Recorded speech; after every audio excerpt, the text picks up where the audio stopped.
স্বাধীনতার ৫৪ বছর পেরিয়ে গেছে, যদিও আমরা এখনও অনেকটা ওই ওই মানে ওইটাকে ধারণ করার ক্ষেত্রে এখনও অনেকটা পিছিয়ে।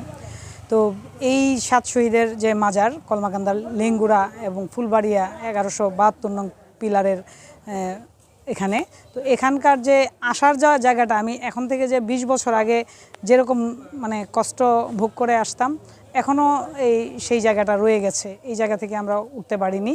তো এখানে কিন্তু শুধুমাত্র আজকের দিনে শহীদদের প্রতি শ্রদ্ধা জানাতে যেমন আসা হয়, এরকম মুক্তিযোদ্ধারা আসেন, দলীয় লোকজন আসেন, প্রশাসন আসেন, সাহিত্যিক, সাংবাদিক, সাংস্কৃতিক, সামাজিক সকল ধরনের মানুষ আসেন।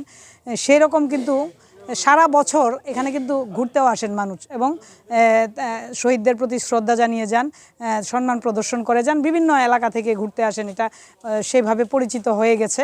কিন্তু সেই তুলনায় যে এখানে যে আসার যে জায়গাটা, যে সড়ক বলেন বা আসার পরে যে মানুষ একটু বসবে বা বৃষ্টি হলে কোথাও দাঁড়াবে, রৌদ্র থেকে বাঁচার জন্য কোথাও দাঁড়াবে, সেই জায়গাগুলো এখনও কিন্তু হয়নি এবং সেগুলোর উদ্যোগ কিন্তু নেওয়া হয়নি।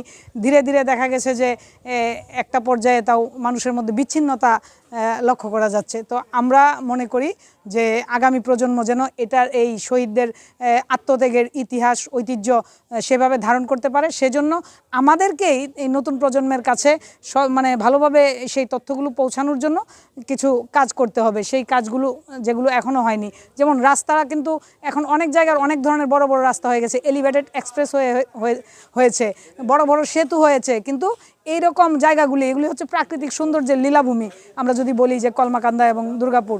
তো এই জায়গাগুলিতে আসার জন্য মানুষের সেই সুযোগটা কিন্তু তৈরি হয়নি। এটা কিন্তু ইজিলি করা যেত যদি খালি উদ্যোগ নেওয়া হয়, তাহলেই কিন্তু চমৎকার এই রাস্তা হয়ে যায় এবং পাহাড়ি সীমান্ত ঘেঁষে কিন্তু চমৎকার রাস্তা হলে মানুষের চলাচল যেমন সুন্দর হবে, মানুষের জীবনমান উন্নত হবে, পাশাপাশি এই অঞ্চলের সেই অর্থনৈতিক উন্নয়নও ঘটবে, আমি এটা মনে করি।